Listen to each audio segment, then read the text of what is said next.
男女主甜蜜在一起后，我哥心灰意冷，想寻死。他苍白着脸躺在浴缸里，手腕流出的血把洗澡水染成了红色。我呆呆地站在门外，眼前突然飘过一排排檀木。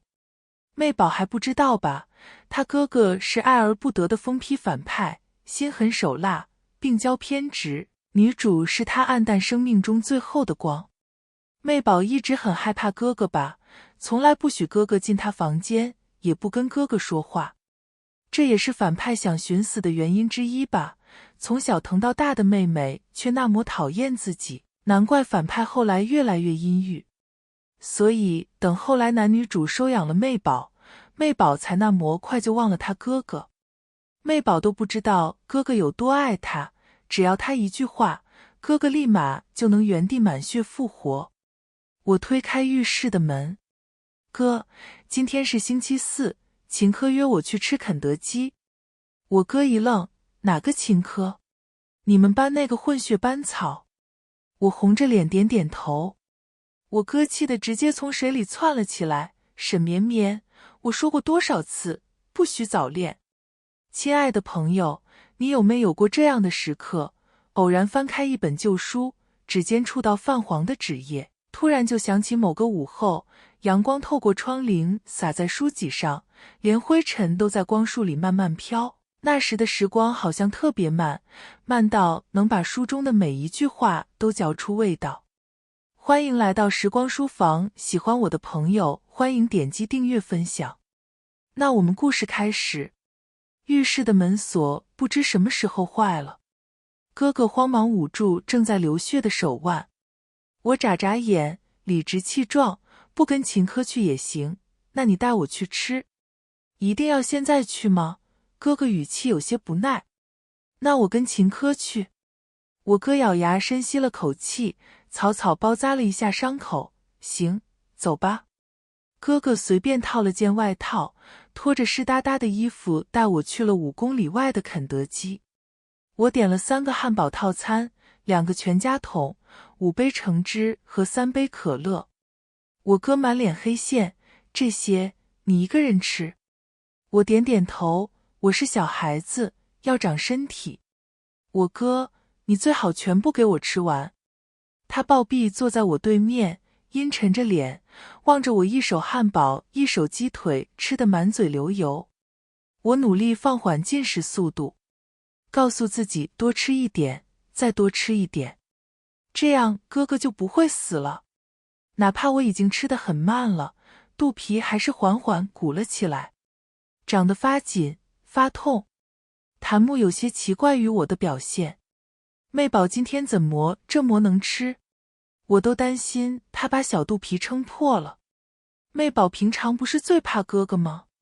父母去世的1年里，他一句话都不肯和哥哥说。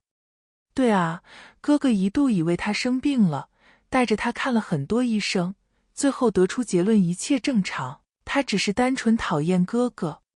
我怎么觉得妹宝是为了救哥哥？加一，我也觉得有点像。眼看着我面露痛苦，把最后1根薯条极其艰难地塞进嘴里。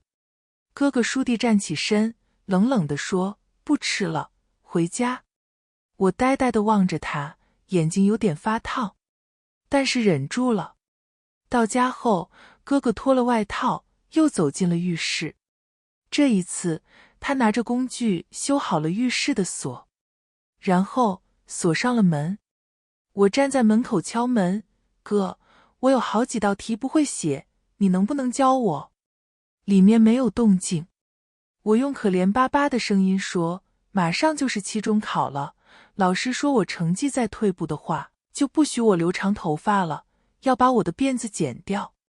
浴室里传来出水的声音，门开口，我哥一脸暴躁地站在门后，虽说老师严厉一点没错，但剪头发也太过分了，小女孩爱美和成绩不好有什么必然关系吗？我必须找你们班主任聊聊。檀木聊嗨了，反派果然是护妹狂魔，一听到妹宝不开心，连死都顾不上了。妹宝扎2个丸子头那么可爱，为什么要剪掉妹宝的啾啾？反派最喜欢妹妹扎双马尾了，每次看到以后拳头都硬了，生怕自己一个忍不住亲死妹宝。怪不得反派那么生气，有人要剪自己妹妹的头发。我心里暗暗高兴，表面却委屈低下头，是我太笨了，老师都是一样的教，别人都能学会，我却学不会。呵，哥哥冷笑一声，用绷带把手腕上的伤口缠起来，我倒要看看我沈风使的妹妹能有多笨。她换了套干爽的家居服，站在书桌旁替我辅导。暖黄色的灯光下，一道简单的应用题讲了2小时，我还是似懂非懂。我哥对我的智商产生了怀疑。面对我清澈无辜的大眼睛，他强压着怒火，习惯性地点了支烟。我被烟呛的咳嗽，掉眼泪，他手忙脚乱地掐灭，继续耐着性子给我讲题。3小时后，我哈欠连天，哥哥的耐心也即将告罄。终于，他深吸了一口气，把笔一扔，脱了上衣走进浴室。他满脸黑气，指着我的鼻子说：“不许再来打扰我，听到没？我已经和老师打过招呼了，他答应我不会剪你的头发。明天一早，姐姐会上门接你去新家。现在，自己乖乖回房间睡觉。”檀木哀叹：“歹事了，反派还是要把妹宝送给女主。女主本来就是妹宝的亲姐姐，女主的妈妈当初改嫁给反派爸爸生下的妹宝。反派现在不想活了，把妹宝托付给女主也不奇怪。可能在反派心里，在女主身边长大对妹宝更好，毕竟妹宝本来就讨厌他。莫名心疼反派，爱情一败涂地，最渴望的亲情也总是弃他而去。我不要去新家。我小声嗫嚅，但是哥哥没有听清，他重重地甩上了门。3分钟后，我再一次敲响了浴室的门。哥哥倏地打开门，强大的气流掀飞了我的刘海。他双眼通红，咬牙切齿地问：“又有什么事？”我捏了捏小拳头，垂着眼睛难过地说：“我每晚睡前都要喝一杯热牛奶，不然睡不着。以前都是妈妈帮我热的。1年前，爸妈双双在飞机事故中遇难。哥哥为了不让我太过于伤心，骗我说爸妈去了南美做生意，每逢节日都会给我寄来各种礼物。但我知道，这些礼物都是哥哥挑好后拜托朋友寄来的。”哥哥眉心跳了跳，沉默一阵，语气逐渐缓和：“去床上躺好，我去给你热牛奶。”闻言，我乖巧地说：“好。”破案了，妹宝就是不想让哥哥死。妹宝好乖好懂事，虽然手段很拙劣，但架不住反派吃这套啊。呜呜，我们妹宝只是一个小学生，她只能想到这些办法来留住哥哥了。心疼小小的妹宝，她其实什么都知道啊。不一会儿，一杯温热的牛奶就端到了我床前。盯着我咕噜噜喝下后，哥哥转身要走。我还要听睡前故事。我忧郁地强调，不然我就会想爸爸妈妈。哥哥叹了口气，认命地包扎好伤口。从前，在一个美丽的王国里，有一位小公主，名字叫露娜。露娜长得很可爱，但她有一个坏毛病，就是脾气很不好。她蹙着眉，语气依然很不耐。念着念着，我哥的手机响了。我瞄到来电显示季云白，眼前飘过一排排文字。女主怎么给反派打电话了？我记得反派死前给女主打过一通电话吧，哑着声音问要怎么样女主才能喜欢他。女主漠然地说不知道。在反派的世界里，没有一个人爱过他吧。我妈妈是哥哥的继母，她和爸爸是在哥哥14岁时相遇并结婚的。据那些檀木说，哥哥原本的妈妈对他并不好，动辄打骂，不许吃饭，不许睡觉，撕烂他的日记本，砸碎他最爱的帆船模型。那是爸爸唯一送过的礼物，它是那么的爱惜。哥哥的身上和腿上总是有大片大片的淤紫，那是妈妈心情不好时拧出来的。妈妈的情绪很不稳定，时而痛哭，时而暴怒。哥哥抱着崩溃的妈妈，即使妈妈打他掐他，也不敢松开，因为妈妈激动的时候会用刀片伤害自己。爸爸对此的态度是漠视。他出差的时间一次比一次长，回家的时间一次比一次短。后来，哥哥的妈妈烧炭自杀了，家里多了一个漂亮的阿姨。阿姨对哥哥很好，她会准备好吃营养的饭菜，会给哥哥穿上干净带有香气的衣服，会给哥哥买昂贵的玩具，笑着陪他在游乐园里玩耍。他会细心地处理哥哥打架留下的伤口，也会抚摸着他曾经的伤疤流眼泪。眼泪轻柔地落在哥哥身上，他瑟缩了一下，那种感觉奇异又温暖。哥哥很喜欢阿姨，但却不愿意开口叫妈妈。面对爸爸的斥责，阿姨会温柔地维护他。哥哥没有说，在他心里，阿姨其实已经是妈妈了。再后来，阿姨怀孕了，哥哥小心翼翼地保护着她。每次孕吐，哥哥都会第一时间递来一杯温水，蹙眉的样子比爸爸还要紧张担忧。阿姨拉着哥哥的手，笑呵呵地放在自己圆滚滚的肚皮上。小峰希望阿姨怀的是妹妹还是弟弟？哥哥认真思索着，我想要妹妹，妹妹比较可爱。阿姨却蹙眉，复杂地凝视哥哥几秒，转头和爸爸相视而笑。10个月后，哥哥终于迎来了我的出生。软乎乎、白嫩嫩的小胖丫，葡萄似的大眼睛水灵灵地望着他，粉嘟嘟的嘴巴吐着口水泡泡，咿咿呀呀地挥动着小胳膊。哥哥好奇地伸出手，想要抱抱我，却被妈妈迅速挡开，防贼一样将我护在怀里。他努力缓和语气，却还是藏不住表情里的厌恶和警惕。你先出去吧，我和宝宝要睡觉了。从那天起，一切都变了。妈妈从哥哥的妈妈变成了我一个人的妈妈。从我记事起，哥哥就总是孤僻的一个人待在角落。我过生日时，众星捧月，所有人都围着我。鲜花、蛋糕，各种礼物堆满了桌子。哥哥躺在沙发上，百无聊赖地打着游戏，格格不入。爸爸呵斥他几句，让他滚回房间。他无声地牵了牵唇，懒洋洋地起身走进了房间。哥哥经常打架，脸上、身上总是挂着彩。小时候的我不懂，稚嫩的手指摸着他嘴角的伤，好奇地问他痛不痛。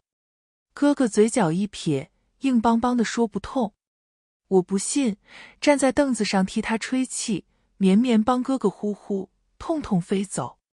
哥哥的身体一僵，双手本能地插入我肋下扶稳我。绵绵别站那么高，妈妈着急地赶过来，把我抱下凳子。他搂着我，不满地看向哥哥。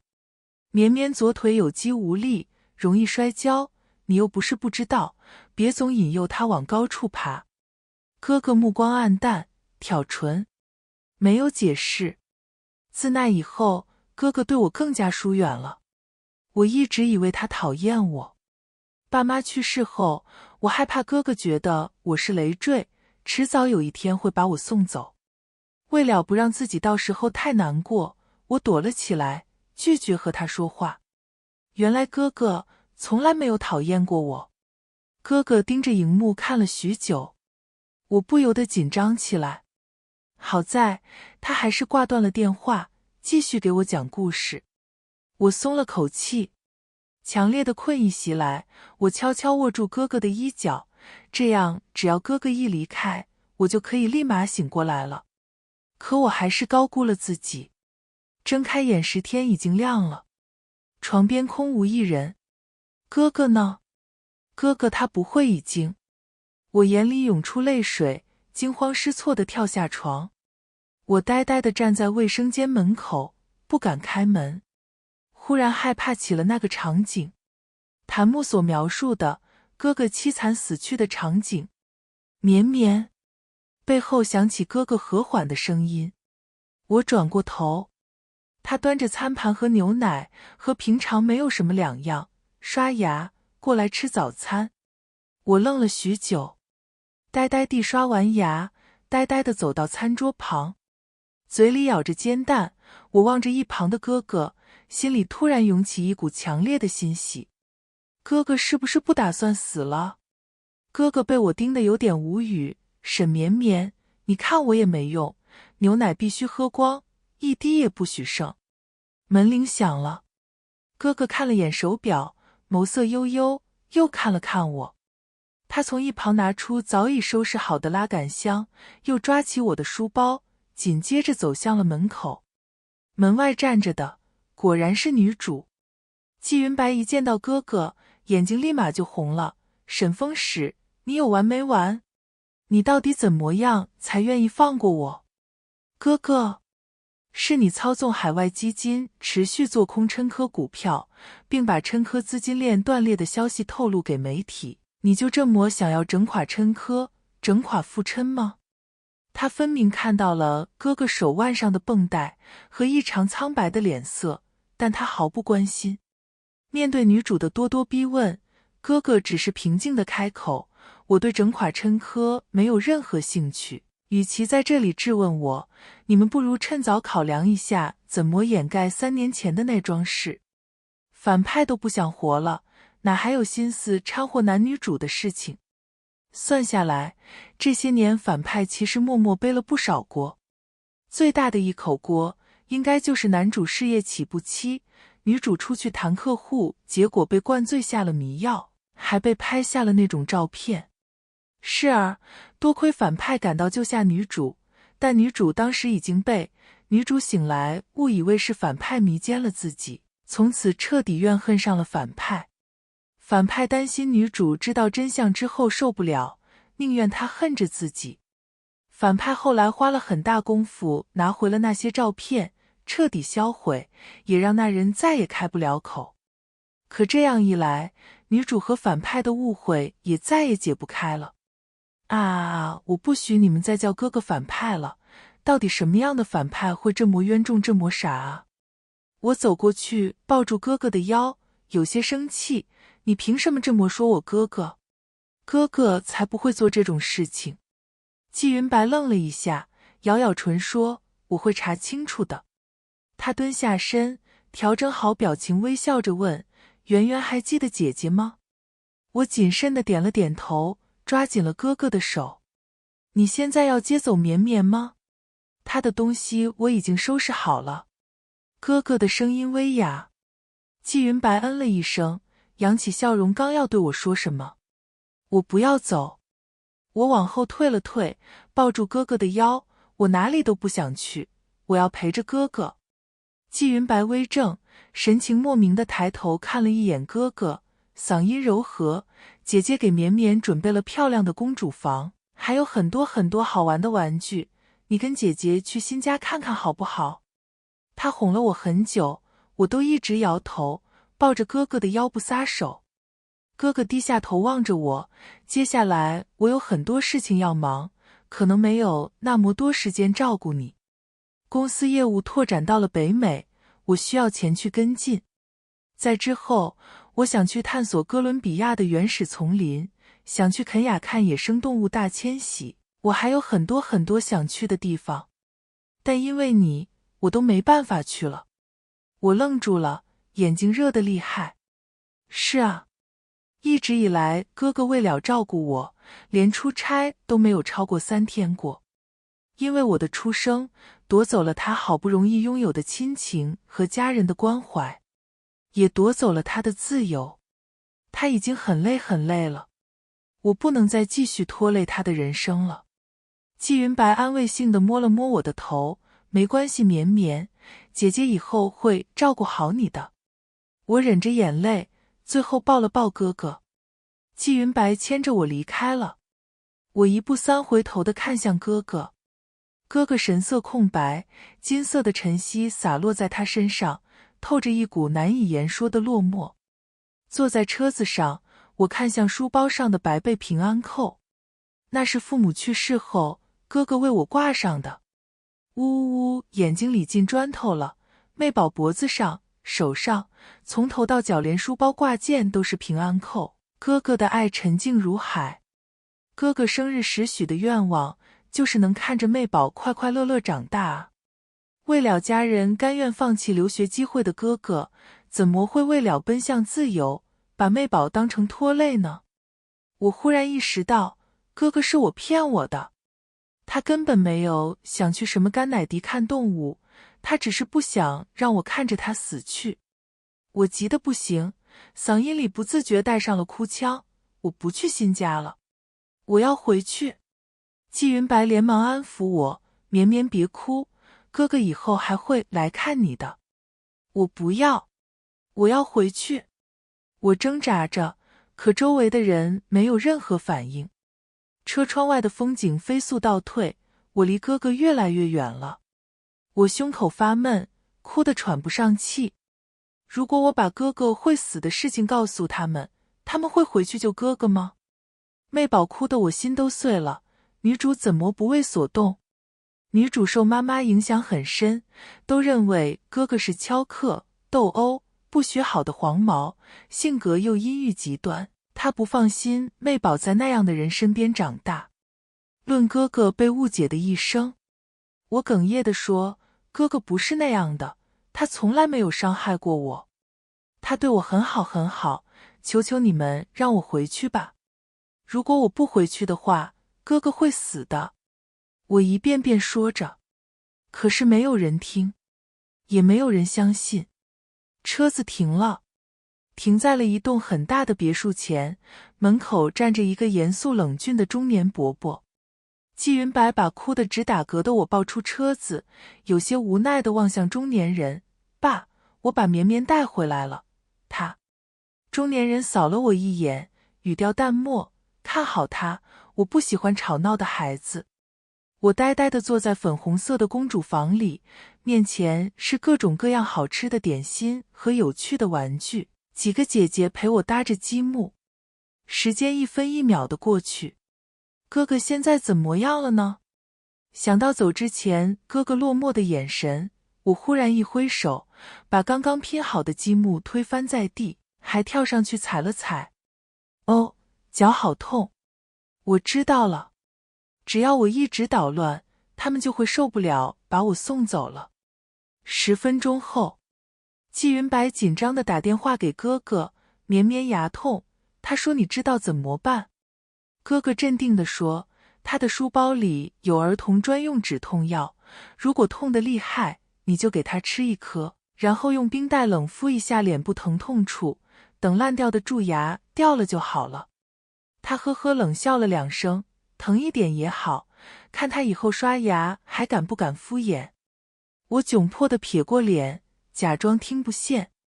半小时后，季云白又一次慌乱地打了过去，绵绵吃香蕉过敏，身上起了好多荨麻疹，他痒得厉害，一直在地上打滚。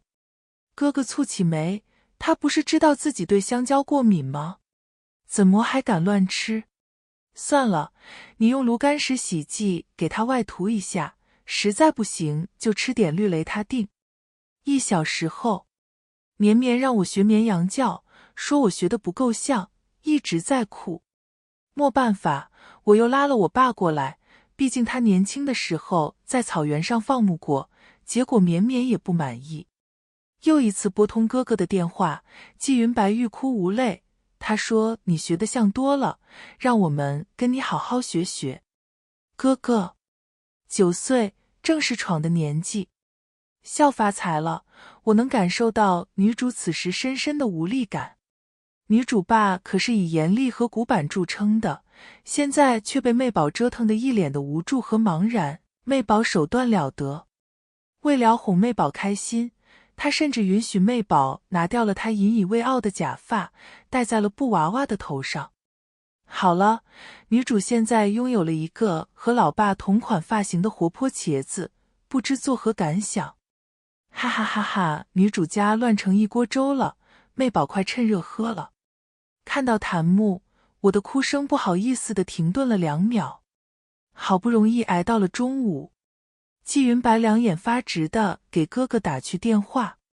绵绵说想吃你做的糖醋排骨，你能教教我怎么做吗？哥哥此时也很无语，没办法，只能耐着性子开视频教他。一道菜做了3-4个小时，失败品和残次品不计其数。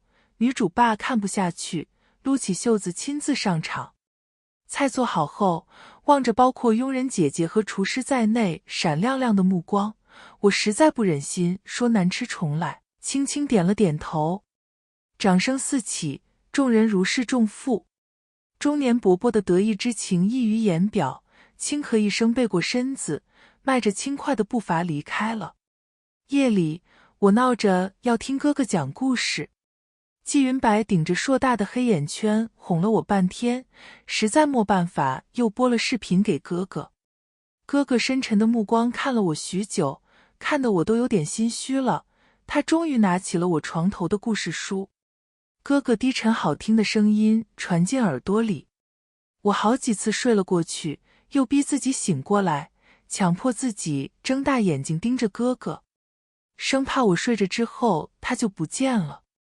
就这磨闹了几天，女主还是没有把我送回家的打算。就在我灰心丧气的时候，檀木飘过。女主爸爸又流鼻血了，3天内已经流了2次了吧。爸爸瞒着不让女主知道，自己也没有当回事，以为是秋冬干燥导致的。女主爸爸颈侧淋巴结在这个时候已经肿大了吧，可惜大家都没有重视起来。鼻咽癌发现的早的话，治愈率很高的。这也是女主后来最后悔的事情，想起来都会流泪的程度。她怪自己没有在妈妈离开后多关心爸爸，反而还疏远了爸爸。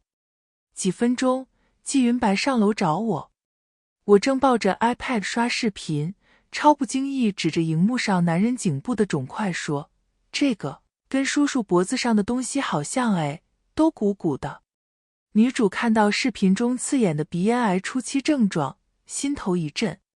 她快步走到爸爸身边，想要查看他的颈侧，一低头正好看见垃圾桶里沾着鼻血的纸。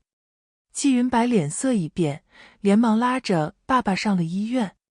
检查结果出来，果然是鼻咽癌早期。好在经过放射治疗后，长期生存率很早，且预后良好。但是这段时间可能就没有余力照顾我了。终于，我得偿所愿，被女主带到了哥哥门前。她摸摸我的脑袋，神情温柔。多亏绵绵发现我爸身体上的异常，医生说再晚一点，可能就麻烦了。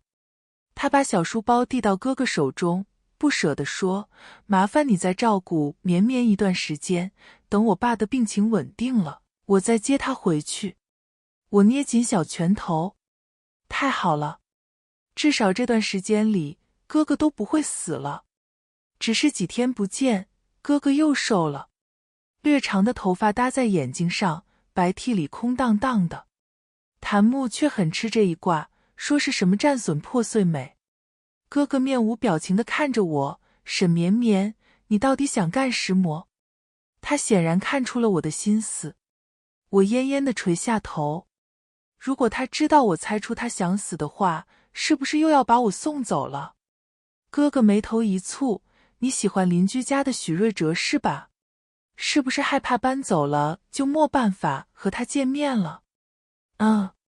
我涨红了脸，立刻反驳，我才没有喜欢他。哥哥一脸果然如此的表情，他严肃地开口，沈绵绵，我告诉你，不许早恋。我哼了一声，撇过头。哥哥硬拉着我坐下，唠唠叨叨说着我的身体只属于我，有些部位比如胳膊和膝盖别人可以看到，有些部位别人不能看，这叫秘密部位，每个人都有他的秘密部位。如果有人触碰那里，无论是谁，一定要大声反抗，立刻告诉哥哥和老师。这些自我4岁起，每年他都要说上好几遍了，我听到耳朵都要起茧子了。看我心不在焉，他提高声音，知道了吗？我哦了一声，知道了。5一假期过去了，我又要开始苦逼的上学了。被哥哥叫醒后，我揉着困乏的眼睛跟他走到卫生间。哥哥正在刷牙，见我一直盯着他，单臂把我抱到洗手台上坐着，手把手教我怎么正确刷牙。不要刷牙齿，要刷牙龈，刷完外面，内侧也要仔细刷，大概是知道我之前牙痛过。哥哥语气格外耐心和认真。我用满是牙膏泡沫的嘴亲在了哥哥脸上。哥哥看着我，明显呆住了。檀木狼嚎一片，嗷嗷嗷，好有爱的兄妹，磕到了。楼上的什么都磕，只会让你营养均衡。在哄哥哥这条路上，妹宝一骑绝尘。哥哥今日份求生欲加1，1。吃完早餐后，我拿着梳子找到哥哥。哥哥抿抿唇，熟练地替我扎起了丸子头。我今天想编辫子。好。于是丸子头变成了漂亮的鱼骨辫，垂在我脖子两侧。哇咔咔，我快被妹宝萌哭了。快来给姨姨亲亲。太可恶了。妹宝这么小就这么好看，以后难道要长成天仙吗？没人觉得哥哥照顾妹宝的样子好有人夫感吗？想嫁。他之前给妹宝进行安全教育防性侵的样子真的很迷人，谁懂啊？反派不愧是反派，是除女主之外所有人心里的白月光。在学校上课的时候，我心里还是惦记哥哥，总是忍不住走神，在课本上画圈圈。好在我天资聪颖，门功课都拔尖，老师莫忍心责怪。一放学，我归心似箭，直到在校门口看到等待的哥哥，我才放缓脚步，走过去牵住他的手。哥哥一致，我疑惑地抬起头，怎么了？没事，回家吧。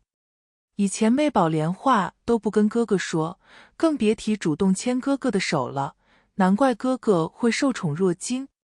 哥哥激动的呼吸都停了。又是怜爱哥哥的一天。老师走了过来，将我今天频繁开小差的事情告诉给了哥哥。老师走后，哥哥沉下脸。在他开口教训我之前，我抱住他的腰，把脸埋进了他怀里。哥哥的身体一僵，语调生硬，你以为这样就能不挨骂了吗？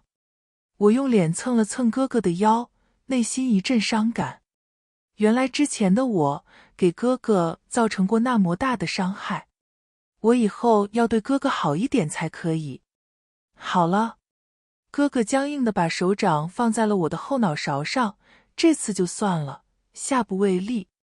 哥哥其实很心软，妹宝撒个娇他就不行了。哥哥耳朵都红了，心里估计已经被妹宝萌得不行了。哥哥今日份求生欲加99。回到家，我3两下搞定了作业，坐在沙发前打开电视机。电视里播放着男女主分手5年后久别重逢，女主手里牵着和霸总长相极其相似的萌娃，却嘴硬说那不是霸总的孩子。霸总猩红着眼质问，不是我的，又是谁的？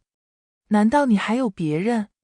女主冷冷开口，我只能说，的确是顾家的血脉。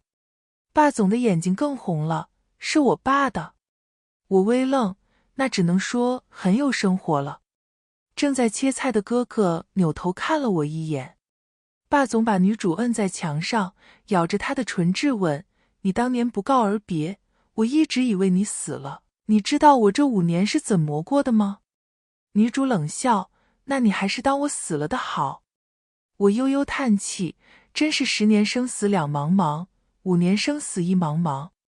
哥哥煲汤的手一毒，霸总勾住女主的腰，不甘心地质问：“你的心忘了我，那身体呢？”他深情地凝视着她：“你有没有想过我，哪怕1秒？”女主诚实地说：“想了，想一次后悔一次。”我表示认可，这样的女孩莫心机。哥哥，她实在忍不下去了，走过来给我调到了少儿频道，以后少看这些乱七八糟的剧，脑子都看坏了。我摊手，你非要这么想，我也没办法。哥哥，我皱眉，我没时间陪你闹了。饭做好了吗？我饿了。哥哥终于受不了，表情古怪地望着我，绵绵，这些话你都是从哪里学的？我闭上嘴巴，我当然不能告诉他，我都是从檀木上学的。在我的努力下，哥哥的状态比之前好了很多，但他偶尔还是会看着玻璃罐里五颜六色的千纸鹤发呆。那是季云白高3那年亲手折的，他说希望哥哥能考上 A 大，他们顶峰相见。从来没有认真上过课的哥哥发奋学习，最终也真的考上了那所高校，但他却喜欢上了负责接待新生的学长。檀木徐徐飘过，小孩不要碰26件中间的那一行，爱上对方过后就哭了。那很尬了。哥哥走后，我失手打碎了玻璃罐，啪嗒，哥哥被响声惊动，快步赶来。入目是4分5裂的玻璃罐和散落一地的千纸鹤，以及一脸心虚的我。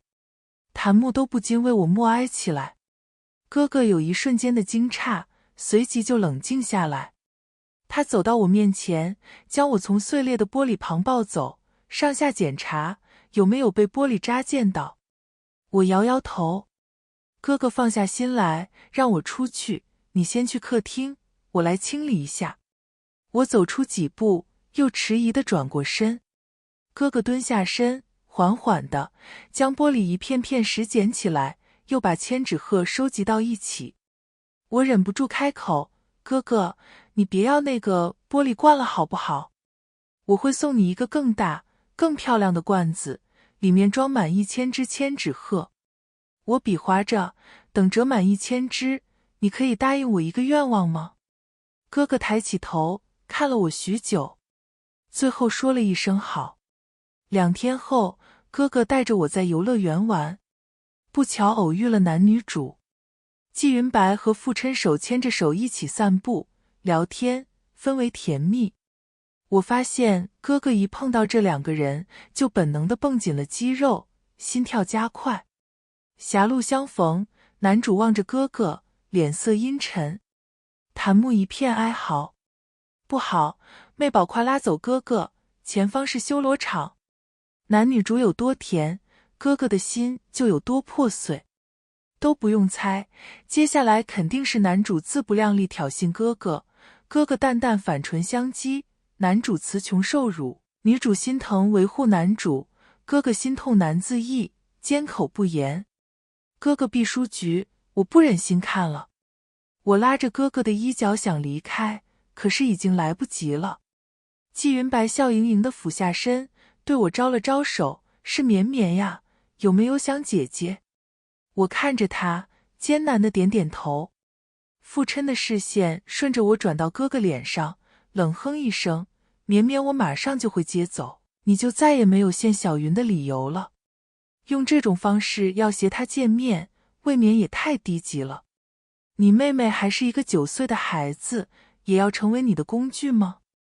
季云白的表情逐渐复杂起来。哥哥冷眼睨了他一会儿，刚要开口，冷风吹过来，我嗓子发痒，咳嗽了一声。哥哥的注意力立刻被拉回到我身上，他脱下外套罩在我身上，拉上拉链，口中禁不住责怪：早让你出来的时候多穿一件外套，非要臭美。那件外套是蓝色，不配我身上的粉裙子。哥哥从肩头拿下我的汪汪队水杯，打开盖子给我喂水，又熟练地拿出纸巾给我擦嘴。玩得累不累？想不想吃东西？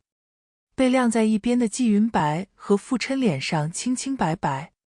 就在这时，我们班的混血小帅哥秦科拉着我去玩滑梯，我一下子没忍住，跟着一起去了。绵绵比起之前活泼多了。季云白尴尬地转移话题。哥哥一边和女主说话，一边用余光盯着我。秦科跑的时候不小心跌在了沙地上，整张脸都埋进了沙子里。其他小朋友都在笑，我把他从地上扶起来，拍了拍他衣服上的尘土，用手帕纸擦掉他脸上的沙子。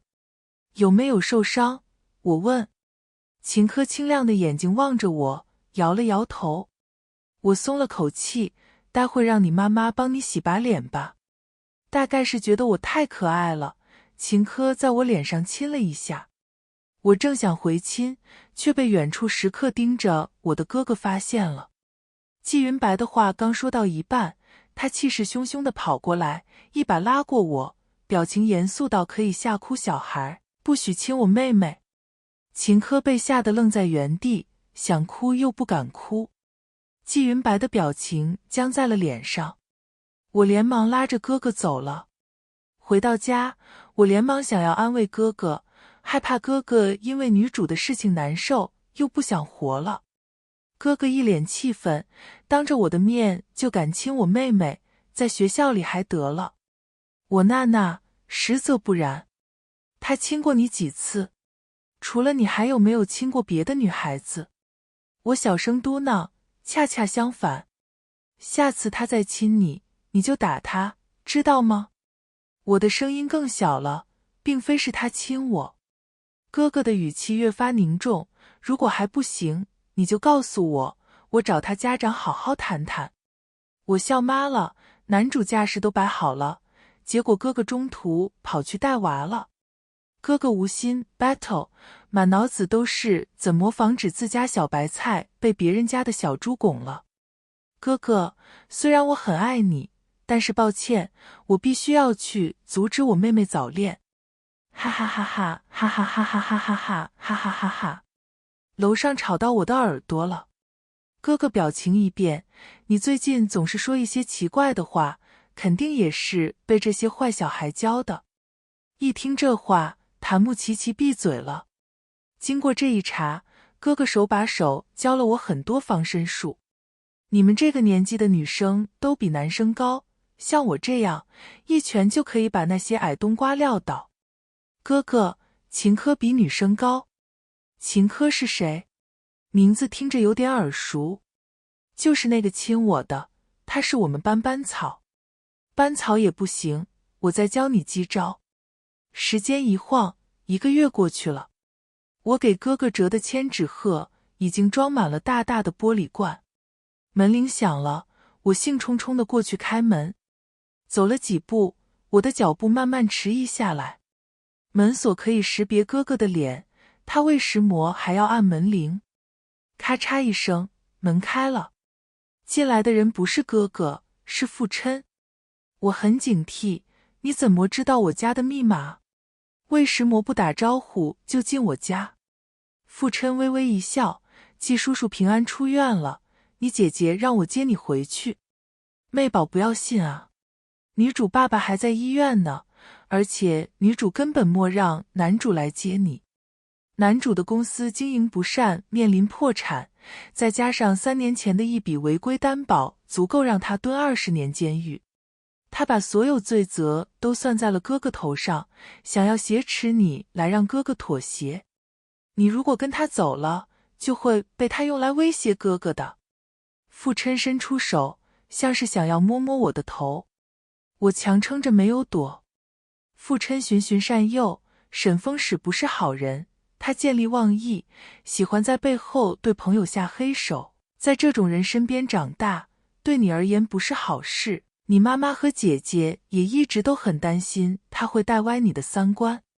等你跟我回了新家，我和小云还有季叔叔都会好好照顾你的。我乖巧的点点头，那你可以陪我去收拾一下东西吗？我有好多好多东西要拿。衣服什么的都不用带，把书包拿上就好了。等回了季家我再给你买。我能把我床头的玩偶带走吗？我可怜兮兮地说，那是妈妈留给我的。父琛眼里闪过一丝不耐，但还是点了点头。我走进卧室，悄悄掩上门，用小天才手表跟哥哥开启了共用即时位置。刚做好这一切，父琛就跟在我身后走了进来。好了吗？我温顺地抱着兔子玩偶，点了点头。车子驶出5分钟后，我的小天才收到了哥哥的消息，绵绵。下一秒，他意识到了不对，把手表藏好。我犹豫了一下，拉开兔子玩偶侧面的拉链，把手表藏了进去。半个小时后，我被带到了城郊的一处公寓。父琛把我的书包放在床上，你先在这里休息一下，姐姐晚点会过来看你，给你带点吃的。我眨眨眼，好，我要吃汉堡和炸鸡。父琛像是记起什么，对了，你有没有好好跟哥哥道别？打个电话过去吧。他的目光在我身上扫视，他应该有给你买手机吧？我撇了撇嘴，哥哥怕我贪玩不好好学习，我求了他好多次，他都不肯给我买。姐姐以后会给我买吗？